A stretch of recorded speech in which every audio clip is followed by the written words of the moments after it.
usaha harus secara konsisten melakukan ini itu segala kebaikan. Dia cukup mengaku bahwa saya adalah seorang kiai, misalkan saya adalah seorang ustadz, saya pesantren di sana, cukup mengaku seperti itu, maka akan ada banyak sekali orang yang percaya padanya. Dan inilah yang jadi masalahnya, orang yang sebenarnya bukan agamawan jadi agamawan. Saya kemarin misalkan ya, ada banyak di kolom komentar saya itu, ada seorang mantan dukun yang sekarang jadi Kristen. Saya tidak menjelekkan Kristen dalam hal ini, tapi ada seorang mantan dukun yang kemudian bertaubat, kemudian masuk Kristen, dan di sana dia kemudian berkata bahwa saya pernah membunuh dukun anu di India, Sai Baba. Kemudian saya pernah datang ke surga, ke neraka dan sebagainya. Bohong banget. Dan ada ratusan ribu orang yang percaya dengan itu. Jadi kalau misalkan kualitas agamawan hanya dilihat dengan saya mengklaim seperti itu dan kemudian banyak orang yang mempercayainya, maka yang jadi masalah sebenarnya bukan dukunnya, bukan agamawannya, bukan siapanya, tapi masyarakat kita yang sakit.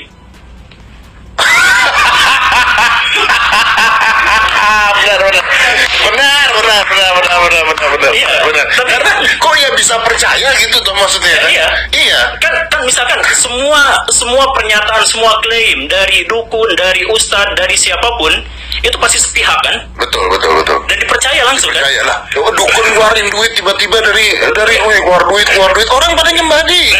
Iya. Nah, kalau begitu artinya kan agama dan logika harusnya berjalan. Orang nggak usah harus secara konsisten melakukan ini itu segala kebaikan.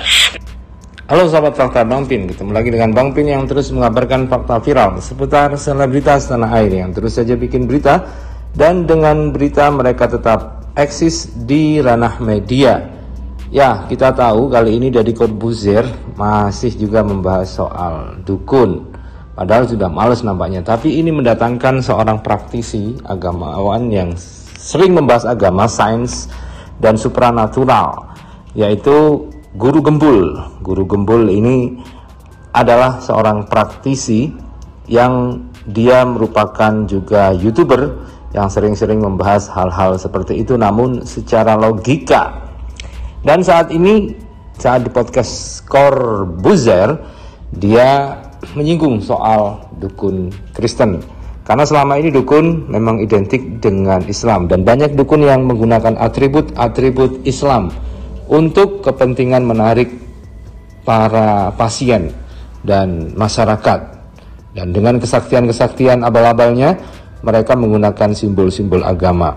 Namun ternyata ada fakta mengejutkan dibongkar Guru Gembul, yaitu dukun yang bertobat kemudian menjadi pendeta Kristen. Nah, siapakah dia? Yuk kita simak saja kupas tipis-tipis fakta Bang Pin kali ini.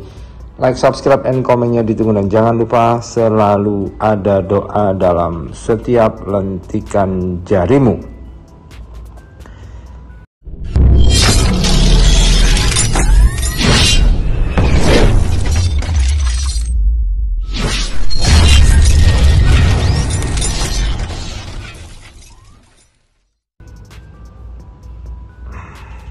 Ya, mungkin banyak yang penasaran siapa yang dimaksud pendeta atau dukun yang berubah menjadi pendeta dan masuk Kristen tersebut. Yang dimaksud oleh Guru Gembul ini adalah Daud Tony. Daud Tony ini mengatakan bahwa dia dulu adalah dukun, kemudian bertobat dan menjadi pendeta, dan pengakuan yang mengejutkan adalah Daud Tony ini mengalahkan Sai Baba. Sai Baba adalah supranatural di India, bahkan dianggap Tuhan, dan Sai Baba dianggap menyantet SBY, dan Daud Tony ini yang kemudian diminta SBY untuk menangkal santetnya sehingga Sai Baba pun terbunuh. Video ceramah pendeta Daud Tony soal dunia santet itu viral di media sosial. Daud Tony mengaku pernah menjadi dukun yang mengawal Presiden SBY. Daud Tony juga menceritakan hal-hal mistis yang dialami oleh SBY. Namun Deddy Corbuzier nampaknya tidak percaya dengan pengakuan itu, karena kita tahu sebelum mualaf Deddy Corbuzier ini juga penganut atau agamanya adalah Katolik. Dan hal itu dikutip dari YouTube RIR Senin 3 Januari 2022. Daud yang kini sudah bertobat dan menjadi pendeta ini mengaku pernah menjadi dukun pengawal SBY selama 10 tahun. Dia juga mengaku tidak lagi mau mengawal siapapun presidennya ke depan. Hal ini diutarakan lantaran dia pernah menerima lawan yang sama-sama imbang dengan ilmunya. Daud mengaku orang itu adalah Sai Baba, tokoh yang dianggap dewa oleh warga India. Daud menceritakan kekuatan ilmunya seimbang dengan Sai Baba dalam hal kekuatan batin, ilmu mistik, bahkan ilmu santet. Dan beginilah apa yang dikatakan oleh Daud Tony yang kemudian ceramahnya viral.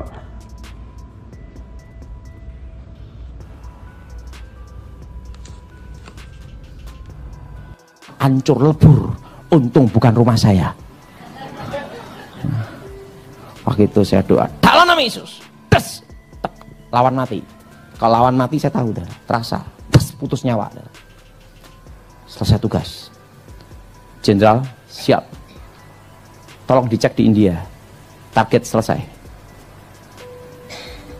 Mati Daud. Beres. Tek. Saya dipanggil. Tahu enggak lawan saya waktu itu apa? 2011. Selesai. Selesai. Target selesai. Nah, setelah itu jenderal ngomong, dukun besar aja mati, apalagi dukun-dukun kecil. Nah, izin jenderal, saya tidak selamanya hidup seperti ini terus. 2014, siapapun presidennya, saya tidak akan jaga lagi. Kenapa Daud? Udah, saya cukup mengabdi untuk negara 10 tahun. Udah, dalam hati saya, nanti kalau saya punya lawan seperti itu lagi berulang-ulang gimana? Betul? Betul? Oh, berulang-ulang ketemu lawan seperti itu ya pusing juga, betul?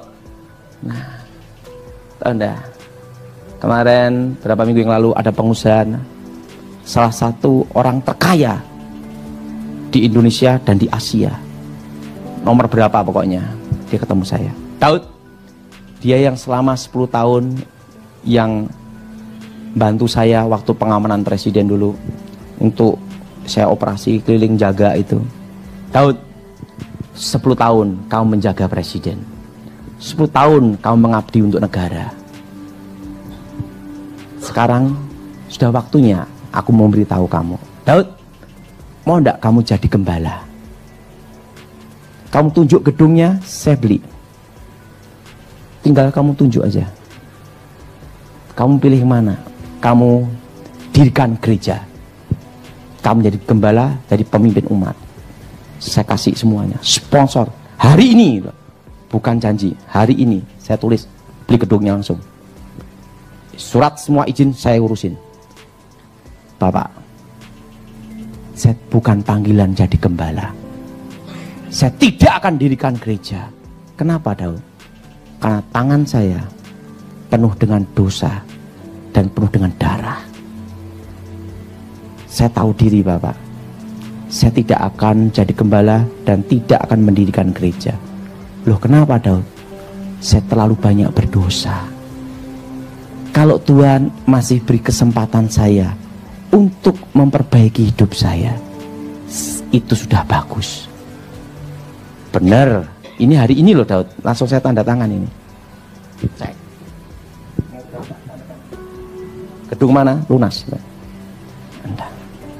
Saya ingin hidup tenang. Saya ingin melayani Tuhan. Apa gini? Kamu ingin apa? Coba, tidak mau saya. Biar saya cepat seperti ini, tetap melayani keliling-keliling di tempatnya Pak Irman.